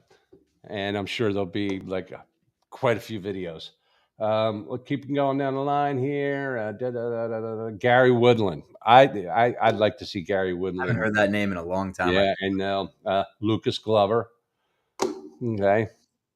I think that is it. No, it was on the course. I think this is. See if there's one of them on the course with their caddies by them. Okay, here's one. Matt Kuchar. Cooch. Isn't it Cooch the one that stiffed the caddy? Mate, I don't. That's the first I'm hearing. Okay, hang on. Where's your dad? Let's see what. Get my dad back on. Hey, Jeff. No. Yo, Jeff. Kuchar, is he the one that stiffed his caddy in Mexico? His interim caddy in Mexico when. We might need to bring my dad on as a producer at this point. Yeah, you're gonna have to bring him on as a guest. Seriously. So, no, it's actually in the fairway. I think it just showed it. You know what? Maybe that was all of it put together. Yeah, go back to that video. It might be on Twitter too. It might be easier to find. Yeah, look on Twitter. Jordan Spieth, another big name, but Jordan hasn't been producing though lately. Not for a while, I feel like. No, See, here's the thing. Once they throw the big money at these guys, a lot of them, Kuchar did stiff the caddy. Thanks, Joe. Appreciate that. Cheapest. But once these guys get the big sponsorships and the big money and all that, then they start backing off on some tour. They don't play as often as they should. And I think it was maybe 2 years ago where the PGA said, we don't care if you have lifetime exemptions for this, that, and the other. If you guys don't play in so many tournaments, then you're going to the back of the list.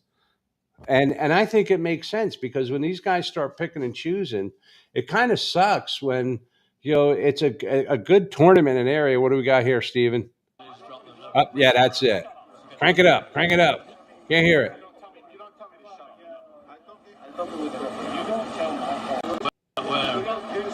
Bradley's dropped them a real round. It's going to hit one another. You don't tell me to shut up. Yeah, this is kind of a crappy video of it. But you all get the gist, though, right? Yeah, you could pull that, Steven, but thank you. So yeah. I mean, that was great, and I like Angel Jimenez. He's with the ponytail. Oh, he's got the cigar. He's a pretty decent golfer. He's just I don't think he's ever won a big one though. But Jordan's getting back to Jordan Spieth and a lot of these other golfers. They need to start playing more because the players is the draw. The players are the ones that draw the people out. And how many? I mean, you could watch some tournaments during the summer, in the heat of the summer. If they're not big tournaments, you look at the fans around the course, it's like watching a Champions Tour. I mean, sometimes the LPGA draws more of a crowd. Yeah. And I've been to LPGA tournaments. They're fun because you ain't got people breathing down your neck. I mean, my son and I, we were out in Hawaii. We're probably talking 2014 or 15. And the LPGA was playing at Kapalua. And it was free. I mean, yeah, it was great. My son and I, we went and, got some beers, a flask, and obviously we couldn't bring it in, but got a little banged up before we went in, and we walked that whole course. We had a blast. But what was cool about it was there wasn't like a ton of people, so you could pretty much go as long as you stayed outside, outside the ropes, you're fine. And we parked it like right next to the green. We were probably, I would say, 15 feet off of the green on this hill, and it was just me and my son. And when they would come walking off, we were right next to the rope, and the girls would come walking past us. And my son knew who like every one of them was. And there was this one girl. I wish I could remember her name. Oh my god! Again, I'm unprepared on names today, but he always would talk about her, and every time when we'd get to a hole and she'd come walking past, she'd stop and like chit chat with him. And I'm telling my son, I'm like, Joe, man, she got the hots for you. And he's like, oh, no way, Dad, no way. And I'm like, no, Joe, man. Every time we like she looks for you, and he's like, oh, you're so full of crap. And I'm like, okay. I says, you just probably don't want to talk to her because she'll kick your ass in golf. My son's pretty good. Okay, back to the tournament. Oh, Scotty Scheffler is playing. Look at, listen to this. This foursome: Scotty Scheffler, Billy Horschel, Keegan Bradley, and Lee Hodges. Wow, that sounds like a fun group. It's gonna be a fun round of golf.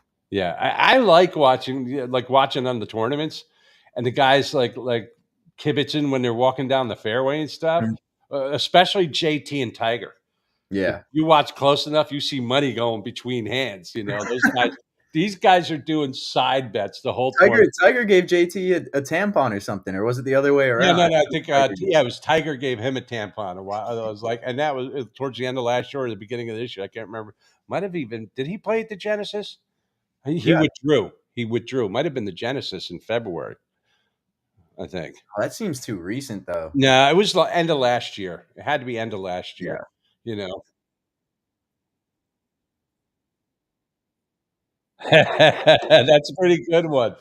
Well, they're playing in Texas. Okay. All I could say, Scotty, is the speed limit is 80 miles an hour on 40, and it drops down to 75 at night. Like they'll have the regular speed limit and underneath. But here's the thing. I found this out the hard way in Texas. You go 1 mile over the speed limit, and you are getting pulled over. Really? Oh yeah. They do it on purpose because of the drug running routes.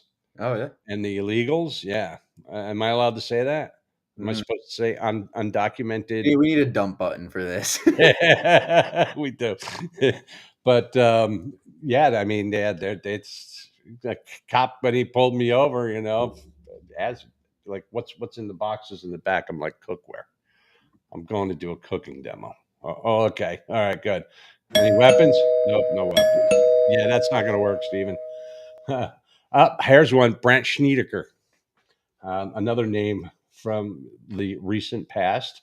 Adam Schenk, Ryan Palmer, Charlie Hoffman. I love another San Diego guy. I love watching Charlie Hoffman play. Let's get Chef at Tequila. Yeah, I think so. Yeah, I'm all out of tequila, but I do got some vodka. Charlie Hoffman, I love the way he plays. He's like so laid back, I call him the David Wells of golf, and they're both San Diego guys. But I'll never forget. I was a U.S. Open a couple of years ago, and he was in like top 5. He was really coming on during this tournament, and he duffed one off the tee. It went like maybe 100 yards, and then he was in the rough. And then he pulls out his 3-wood and puts like 3 feet from the green. Zach Blair, CT Pan, another guy that is definitely due. Ryan Moore. Isn't Ryan Moore Arnold Palmer's like second nephew or something like that? That's lineage I'm not going to be able to get. Okay. All right, Dad. Hey, help us out here, man. And then that's it. But it's a pretty big field. But what I'm looking forward to is the Memorial next weekend in Ohio. I think it's Dublin, Ohio, right? I've never heard of that. Yeah, the Memorial. And the flag sticks. I don't know if they still do this or not. I think it's the Memorial. The flag sticks are like wicker baskets on top. They look like clothespins. Let me see. I'm pulling up real quick.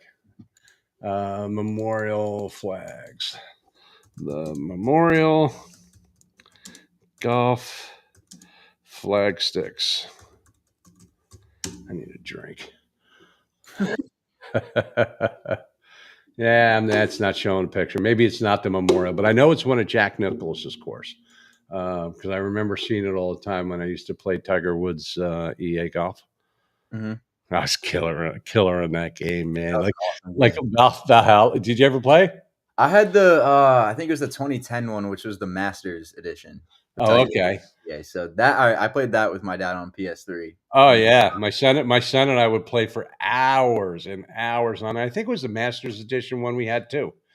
Mm-hmm. And but I would tell you, Valhalla, I can't tell you how many times I've played that course. And what we would do, tell me you didn't do this, Tobey. Tell me you didn't do this.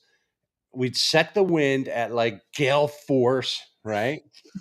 And we would pick the forward tees and drive every green. Oh yeah, we'd shoot like a 38, for 18 holes, the Marion, that's right, the Marion Country Club there. Thank you.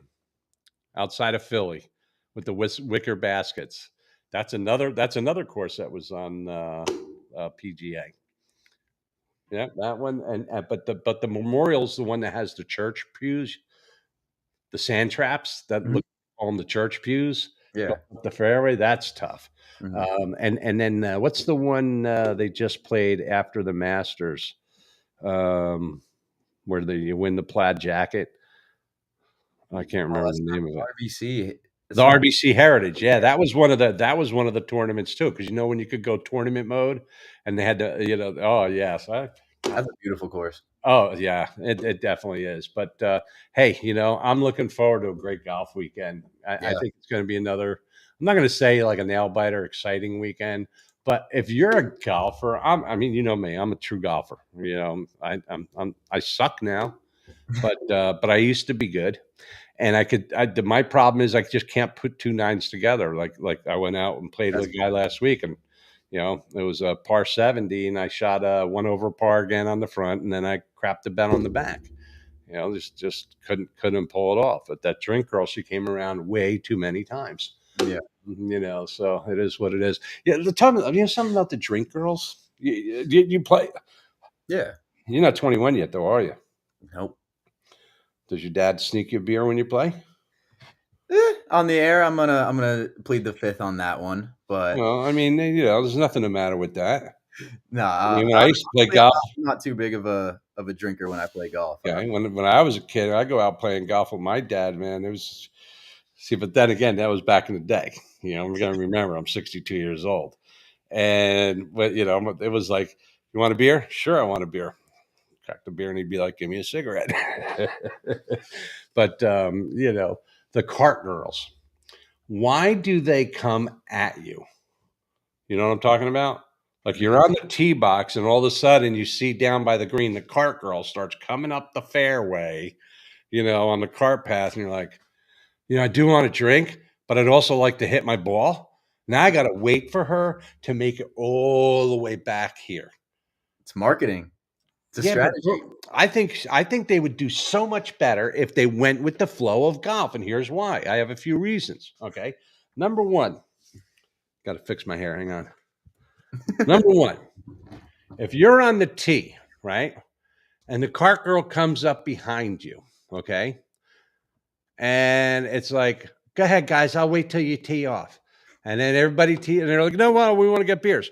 No. Tee off. And as you're going down the fairway, I'll take your order. And when you get to your ball, I'll give you your beer, and I'll give you your beer, and I'll give you your beer, and I'll give you your beer. You're not slowing up the play. They're not sitting between like holes. Like that's usually what it is when me and my dad are out there. Is they're sitting like in between holes, waiting for you to get off the green. Some of the courses they do that, but the girls still have to move around. Yeah. So I think they should be going with the flow. I really think they should be going with the flow, and I think they need to carry more hard liquor, those little mini bottles. Yeah. Beers, too filling, way too filling. The snacks are pretty good though. Sometimes some of these golf courses, the snacks are like great. You got a go-to on the course, or my go-to? Yeah, go-to for food or drink. Food, or, anything really. Typically, when around the 9, I like to get a couple hot dogs. Hot dogs, and I'll put relish and mustard on one, and mustard and sauerkraut on the other one. What's your go-to? I like a nice hot dog. Nice hot dog, bag of chips, a burger, something to get me through that next 9. Because right, like you said, if I'm not putting it together on the back 9, at least I'm not hangry. Well, I'm telling you, like when we played this past weekend, that was the biggest thing for Joe, my buddy, who was like, "Oh my God, man, I can't wait till we make the turn. I am so freaking hungry." Mm-hmm. And the hot dogs were like huge; they were like foot longs. And then they came with like you had a choice of tater tots, French fries, or coleslaw. And of course, I got the coleslaw and made a freaking mess of the golf cart. Yeah. But the tater tots, they were good. What have you what like your opportunity of golf? Okay, have you played like all over the country? Been in other states and played? Really, I'm trying to think for sure, but I'm almost positive I've only played courses in New York and Florida. I've never traveled out west to play any of those courses. Definitely will eventually. That's something on me and my dad's bucket list for sure. But I've been to whatever PGA Championship courses in Rochester. I forget the name of it, but I've been out there. Haven't played, but I saw the PGA Championship there in 2013. But I've not been able to say that I really played, a course with a big name like a Pebble Beach or a Valhalla. Can't say I've been that lucky to play those yet. You're muted again, Tom. There we go. My home course, it would cost me like, I think it was like $45 or $50, and people used to get mad. Torrey Pines, because it's a county course. Really? Yeah, it's a county course. My dad's been out there. I know. Is that the Farmers or what tournament's there? Well, it's not called the Farmers. Is it called the Farmers now? It's one. It was the Farmers. It's had so many names. That's a tough course. Mm-hmm. Yeah, like I played it one time just because I wanted to have fun. I played from the forward tees, which people say ladies tees. No, the forward tees. You have different tees, okay? And it's like that for a reason, because if you watch a tournament, they'll play the forward tees. They'll play the tips. They'll play everything, they're moving it the whole time and moving the pins all over the place. But Torrey Pine's one of my fun. I love that course. I've played that quite a bit. But if I can make a suggestion to you, especially with the upcoming year, you'll probably be doing a lot of Bleacher Brothers traveling. And but here's the thing, and clear it with AJ, and he'll give you the thumbs up. I would almost guarantee it. Is bring your clubs with you, because I'd love to. Oh, dude, when I for the last 30 years I travel. I've been in every state in the country, including Alaska and Hawaii, and a lot of the places, with the exception of Alaska and Hawaii, I had to drive to, know. And AJ would be like, you've heard him say this on the show. I'd be on the road sometimes for like 2 months before I get home. And I always had my clubs with me. I've played Bowling Green, never tried getting out on Valhalla, but that wasn't happening. That definitely wasn't happening. Played a lot of courses up in Lake Tahoe. I've played I'm not going to say a lot of courses. I did play where they play the Waste Management. I played both those courses. I played the Champions course, and there's 2 courses there. And to be honest with you, the one that they play, the Waste Management, that course sucks. I've seen like videos of it without like the grandstand and everything. It looks boring. It is. Like it doesn't even look like the course on TV. Yeah, no, it's the other course is way better. Way better. You ever get to Arizona? There's the JW Marriott. They have 2 courses. They have the Faldo and they have the Palmer. Both are like really fun courses. The Palmer, you can score big time because it's short. The Faldo is kind of long. One of my all-time favorite courses. There, I have 2. My number one would be Cascada out in Boulder, not Boulder, Colorado, Boulder, Nevada. Okay. It's Caesar's course, and I was invited out to play in a. There was 8 teams, 2-man scrambles, a group of 16 guys, and the prize was $10,000, first place. All 8 groups was guaranteed something, and I got teamed up with this guy Doc, and it was like, I think it was like beginning of June, so it was hotter than the Dickens. but we came in first place. We beat everybody by like 6 strokes at that tournament. It was great. What was the final score coming in? I've seen some pretty. I don't remember. Because this was years ago. This was like 2010, maybe 2011. But we had a pretty low score. I think we came in like 8 or 9 under.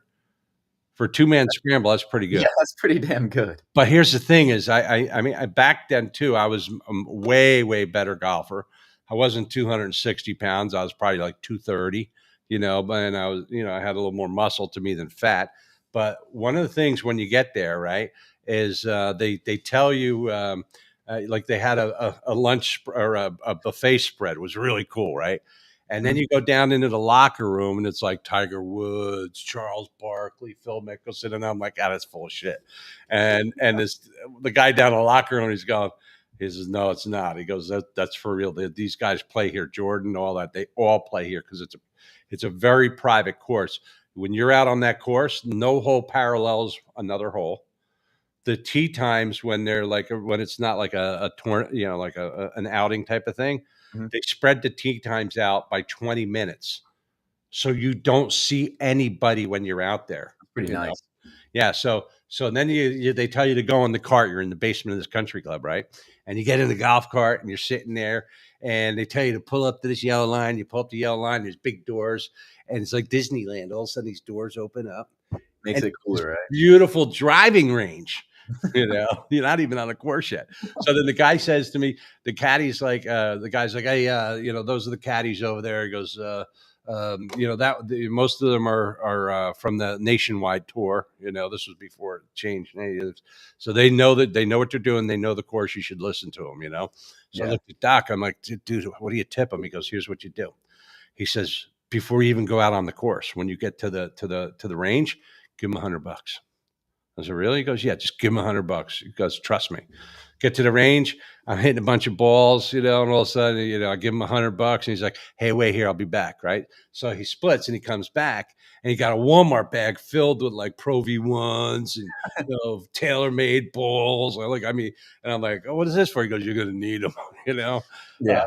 That course, all the water on that course is man-made, and at the end of every day, they shut the water down.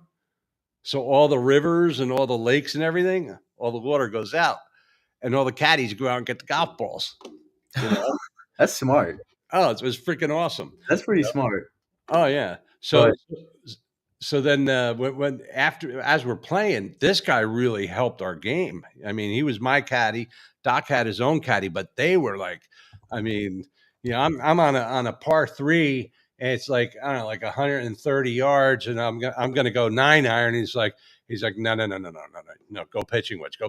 I'm like, dude, I'm going 9-iron. He goes, you don't want to be above the hole. It's a triple tiered hole. He goes, you're better off to be low. I was like, okay, I'll go with the pitching wedge. I put it like a foot from the hole, and he looks at me. He goes, I told you. That's what happens. Yeah, I was great. Having a caddy really makes a difference. Right. It really does. Of course. Yeah. How we doing time here? We're actually out of time. I was just about to wrap it up, but oh shit, go ahead, wrap it up. I'll shut my mouth. No, that was a great segment. There's a lot of great golf from last week and a lot of great golf coming up this week. Luker, do we have time for one more score update, or we gotta wrap it up here? Let's just get one in quick. Why not? This is how you do it. It's super quick, folks. All right. In our updates, we are going to talk to you guys. In MLB, the Pirates are up 1-0 against the San Francisco Giants at the bottom of the 4. Bases are loaded. Miami Marlins are up 1-0 against the Milwaukee Brewers at the bottom of the 6th inning. And the Phillies are up 6-2 against the Texas Rangers at the top of the 5th inning. San Diego Padres are up 7-1 against the Cincinnati Reds. The Tampa Bay Rays are up 3-1 against the Boston Red Sox. The Yankees are up 2-0 against the Seattle Mariners. Aaron Judge hit a home run in that game. And the Toronto Blue Jays are up 7-0 against the Chicago White Sox. Atlanta and Chicago game is scoreless, and that is your guys' score update. I hope everyone enjoyed this show, and we'll see you in the next episode. And here's Tobey to close it out for you guys.